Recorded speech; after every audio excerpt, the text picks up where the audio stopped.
Aujourd'hui, je vais vous parler d'un nouveau smartphone. J'ai reçu le jour cette grosse boîte du OnePlus 7 Pro. Aujourd'hui, j'ai reçu celle-là. Enfin, j'ai reçu il y a quelques jours celle du OnePlus 7. J'ai donc deux smartphones de OnePlus cette année. Il y a celui-là.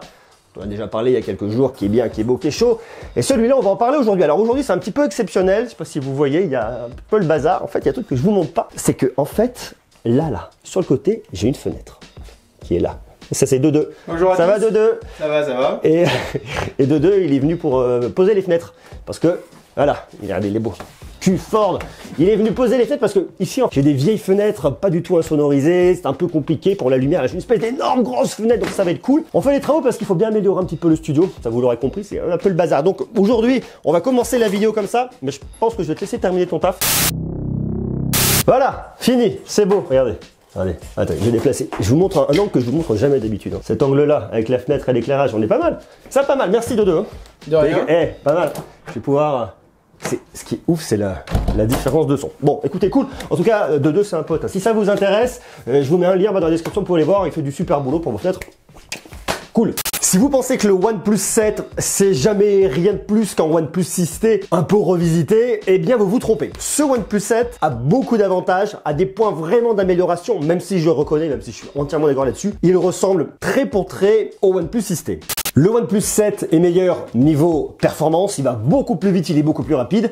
Il est bien meilleur pour le multimédia et notamment grâce au haut-parleur stéréo. C'est vraiment un gros point d'amélioration par rapport au OnePlus 6T de l'année dernière. Il a un capteur d'empreinte digitale qui est vraiment beaucoup plus rapide que ce qu'on avait sur le OnePlus 6T. Et il est aussi meilleur du point de vue de l'appareil photo. Le OnePlus 7 ne ressemble pas juste au OnePlus 6T. Le OnePlus 7 est une vraie belle amélioration par rapport au OnePlus 6T. Il se situe entre le OnePlus 6T et le OnePlus 7 Pro. Ce qui est compliqué cette année, c'est que OnePlus nous a sorti un OnePlus 7 Pro qui est vraiment au top au niveau de l'écran, au niveau de tout plein de choses. Vous avez un taux de rafraîchissement de 90 Hz, on a un écran Quad HD, on a un truc qui est vraiment complètement dingue. Mais ce qu'il faut savoir, c'est que les performances que vous allez avoir entre d'un côté le OnePlus 7 et de l'autre côté le OnePlus 7 Pro, eh bien c'est exactement la même chose. Snapdragon 855, 6 ou 8 Go de RAM. Alors sur le OnePlus 7, il n'y a pas de 12 Go de RAM, mais dans l'absolu, vous n'en avez pas forcément besoin. Ou même si vous pensiez acheter un OnePlus 7 Pro, vous n'allez pas forcément acheter le modèle en 12 Go de RAM. Donc 6 Go de RAM ou 8 Go de RAM, ça ira déjà parfaitement bien. En plus, vous avez soit 128 Go de stockage, soit 256 Go de stockage en UFS 3.0. Ça vous permet notamment d'avoir une écriture et une lecture plus rapide que ce que vous pouviez retrouver avant sur le OnePlus 6T. On a donc un smartphone, je dirais pas qu'il n'a rien à envier au OnePlus 7 Pro parce que c'est pas le même produit. On va pas pouvoir aller aussi loin qu'un OnePlus 7 Pro.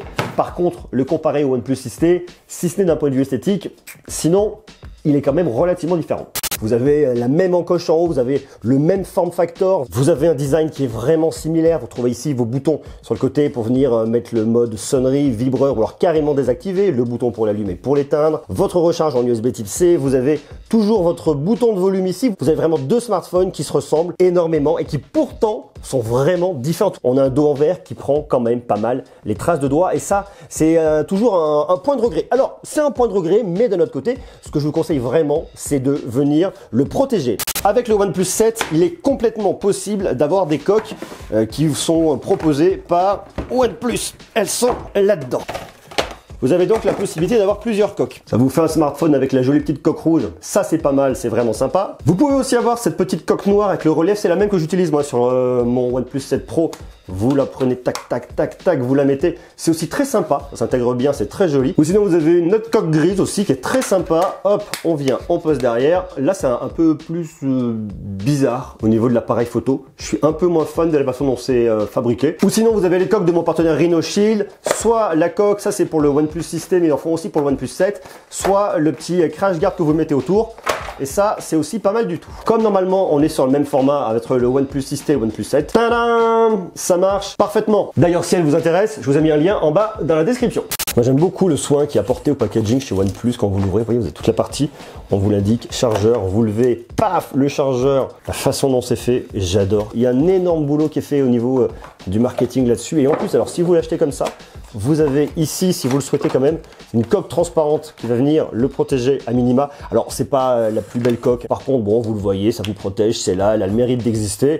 On a donc un smartphone hyper performant avec le Snapdragon 855, je vous le dis, ça marche du feu de Dieu, ça va parfaitement bien.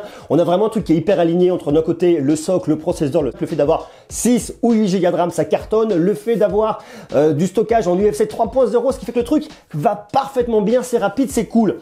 On a en plus de ça une grosse batterie de 3700 mAh qui vous permet de garder votre smartphone jusqu'à 2 jours d'autonomie. Ça, c'est vraiment cool. Et en plus, ce qui est vraiment bien, c'est que vous avez de la recharge extrêmement rapide faite par OnePlus. Ça vous permet de le recharger en 1 heure. En gros, vous l'avez rechargé à 100%. Comme vous n'allez pas partir de 0, vous allez partir de 10 à 15%. Vous le branchez en 1 heure, il est plein en une demi-heure. Vous l'avez mis, je sais plus combien de charges, mais c'est énorme. C'est extrêmement rapide. En gros, vous vous levez le matin, vous dites mince, j'ai oublié de charger mon smartphone, ce qui est souvent mon cas. Et depuis d'ailleurs que j'utilise notamment le OnePlus 7 Pro, je me pose plus trop la question de la charge. Je vois, oh bah tiens, j'ai quasiment plus de batterie. Clac, je le branche, je charge, prends une douche, je ressors et on est quasiment chargé. C'est un truc qui est vraiment énorme, ça va très vite et du coup on se pose plus la question de la charge. Donc en termes d'usage, si vous voulez, on n'a plus à se stresser, se dire ah bah tiens, faut que je le branche cette nuit, demain matin il sera prêt. Non, quel que soit le moment où vous avez besoin de le brancher, vous pouvez le brancher, il va se rebrancher très rapidement.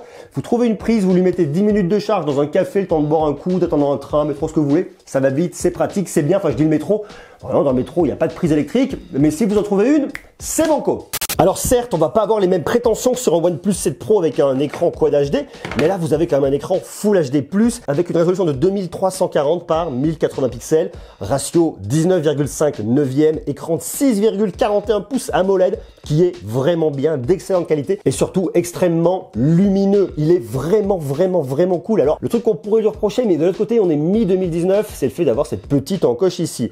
Les encoches vont disparaître. Je vous dis, en 2020, les encoches, on les aura uniquement sur les modèles d'entrée de gamme. Ça va flirter avec le milieu de gamme, mais elles vont toutes disparaître au profit soit de système pop-up, soit carrément de caméra cachée sous l'écran. Donc ça, c'est un peu la fin des encoches. Et je dirais c'est peut-être le dernier modèle en tout cas qui a une encoche. Je suis même sûr qu'avec le OnePlus 7T, pas le OnePlus 7 Pro T, parce que là-dessus, il n'y aura pas de modèle T. Il y aura un OnePlus 7 Pro, mais il n'y aura pas de OnePlus 7 Pro T. On aura bien un OnePlus 7T, celui-ci. Je suis quasiment sûr que l'encoche là aura disparu. Je prends le pari, hein. On regardera ça ensemble à la fin de l'année, mais je suis sûr que l'encoche aura disparu, qu'on aura un seul, même et grand écran, et pourquoi pas qu'une caméra pop-up. Ça pourrait avoir un sens. Voir ce que nous proposera OnePlus dans cette version améliorée du modèle, le 7T. Mais en tout cas, tout de suite, pour regarder vos vidéos, c'est vraiment bien. Pour jouer à des jeux, c'est vachement bien. Et d'ailleurs, pour jouer à des jeux, vous avez un mode qui est vraiment génial. C'est le Fnatic Mode que vous allez retrouver dans Utilitaire, dans Mode en jeu. Là, vous pouvez tout venir régler. Et là, vous avez le mode Fnatic. Lorsque vous avez lancé une partie, ça va venir vraiment optimiser. Vous allez pouvoir répondre aux appels via l'eau-parleur en jouant. Ça va optimiser votre bécane. Ça va tout optimiser. C'est vraiment génial. Là, on se fait une partie de jeu. Vous allez voir, le son est vraiment énorme. C'est juste hallucinant, la puissance qu'on a derrière. Ça me fait parler vachement fort. C'est juste hallucinant. Le son que vous avez sur ce smartphone, c'est ouf. Le fait d'avoir les haut-parleurs stéréo, c'est vraiment génial. Le Fnatic Mode est là, ça va venir optimiser complètement votre jeu. Je ne suis pas du tout concentré quand je vous parle en même temps comme ça. Et même en regardant des vidéos, paf, vous venez faire un petit zoom. Alors vous avez cette petite encoche, je suis d'accord. Mais par contre, ce qui est génial, c'est l'audio. C'est absolument hallucinant. Le son que vous avez, l'immersion que vous avez de face. Pour moi, c'est la même chose que sur le OnePlus 7 Pro. Vous avez un truc qui est vraiment génial. Un volume qui est ouf. Et rien que pour ça, félicitations OnePlus. Alors j'en conviens parfaitement et je suis d'accord, il n'y a effectivement pas de prise jack là-dessus. Donc si vous vous dites, bah tiens, je vais brancher mon petit casque, je vais m'écouter ma musique, mes jeux tranquillement. Si vous avez un casque avec une prise jack, c'est strictement impossible. Il vous faudra un casque Bluetooth pour vous connecter. Mais par contre, c'est vrai que si vous êtes par exemple chez vous, vous voulez vous regarder un film, il y a plein de smartphones où la qualité audio, si vous n'avez pas de casque, c'est pas ça. Avec ce smartphone, c'est hallucinant, la sensation d'immersion est là. Surtout le spectre. Vous n'avez pas un spectre qui est assez étriqué, très médium. Alors, on n'est pas sur des haut-parleurs qui vont développer une spectre extrêmement large, mais on a quand même un truc qui est assez précis. On reconnaît un spectre aigu, beaucoup dans le médium bien évidemment, médium grave, on n'a pas de basses qui vont ronronner, fatalement on n'a pas de quoi développer un son très grave, mais le boulot est vraiment bien fait, le contrat est rempli là-dessus par OnePlus pour la partie, je vous dis, multimédia, gaming, expérience de jeu avec le Fnatic Mode, visionnage c'est vraiment bien, le seul petit point un peu négatif, cette petite encoche, surtout quand on est habitué à un modèle comme ça, quand on est habitué au OnePlus 7 Pro, et qu'on tombe, vous voyez, où on n'a pas du tout d'encoche, d'ailleurs je vous invite à aller visionner mon test si c'est pas déjà fait, quand on a un très grand écran comme ça et qu'on arrive avec une petite encoche, bon, à côté de ça, vous n'allez pas forcément avoir le OnePlus 7 Pro lorsque vous allez vouloir acheter le OnePlus 7, sinon à ce moment-là c'est que un truc truc que je ne comprends plus trop. Mais c'est vrai que je le trouve vraiment top. Si votre idée à vous, c'est d'avoir un smartphone pour visionner des vidéos, pour aller jouer à des jeux, pour avoir de la puissance, quand vous appuyez sur un bouton, vous voulez que ça s'allume, vous voulez faire du multitâche, vous voulez pas vous prendre la tête, vous voulez pas un smartphone qui rame, vous voulez pas un truc qui vous tire un peu en arrière. Avec ça, franchement, vous êtes tranquille. Ça, c'est un beau flagship killer. Mais là où OnePlus continue un petit peu de mettre la barre encore plus haut, c'est au niveau de l'appareil photo, parce qu'il vous intègre à l'intérieur deux caméras. La première caméra, c'est une caméra de 48 mégapixels. J'en ai déjà parlé, c'est le capteur Sony IMX586 lorsque vous allez faire des photos en faible luminosité. Ça va vous prendre 4 pixels, vous faire un seul même et gros pixel, et ça vous permettra effectivement de sortir une photo en 12 mégapixels qui sera vraiment bien adaptée. En plus de ça, derrière, ils vous ont posé des jolies petites lentilles, là, je sais pas, vous le verrez pas comme ça. En gros, ils vous ont mis 7 lentilles, bout à bout. Ça vous permet d'avoir une optique qui est vraiment bien, qui ouvre à f1.7, qui est, en tout cas, je trouve, excellente et qui fait un très bon boulot. Il y a un beau travail logiciel qui a été fait. C'est vrai qu'au début, j'ai vu beaucoup de retours négatifs sur le OnePlus 7 Pro, qui a aussi une caméra de 48 mégapixels, qui venait du problème logiciel. Je sais que certains médias l'ont rencontré. Moi, je ne l'ai pas du tout rencontré. Dès que j'ai eu mon OnePlus 7 Pro, j'ai pourtant la même version logicielle. J'ai absolument eu aucun problème. J'ai continué avec ce OnePlus 7, j'ai fait bien évidemment la mise à jour et j'ai absolument non plus aucun problème. Donc je trouve que les photos sont bien, un très beau rendu, je vais vous le montrer dans quelques instants. Et vous avez une deuxième caméra, c'est une caméra de 5 mégapixels qui est là en renfort, qui ouvre à f2.4, qui est là pour le mode portrait, pour l'effet bokeh, pour le flou d'arrière-plan. Les deux fonctionnent ensemble, ça va bien. Vous n'avez pas de grand angle, vous n'avez pas à avoir un téléobjectif, mais le boulot qui est fait avec ça est vraiment bien maîtrisé. Et à l'avant, dans la petite encoche ici, vous avez une caméra de 16 mégapixels qui ouvre à 2.0.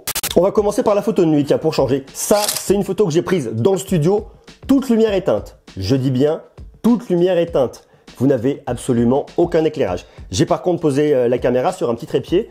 Ça nous permet d'avoir un truc où on a vraiment une netteté qui est quand même assez incroyable pour le boulot qui est fait là-dessus. Deuxième photo, pareil, avec le pied, c'est exactement la même chose. C'est assez ouf. Et par contre, j'ai fait une photo où je l'ai tenu à la main. Et là, tout de suite, c'était tout de suite beaucoup moins terrible. Là, on est sur une photo qui est prise avec la caméra de selfie. J'aime beaucoup aussi, je trouve que le travail est bien fait. Alors, j'ai vraiment une tête de pingouin là-dessus. Vous me pardonnerez pour le mot pingouin, mais j'ai pas d'autre mot. D'ailleurs, si vous trouvez un mot plus sympathique, vous pouvez le mettre en commentaire, ça me dérange absolument pas. Mais le rendu est aussi cool pour les selfies, ça marche bien, c'est vraiment sympa.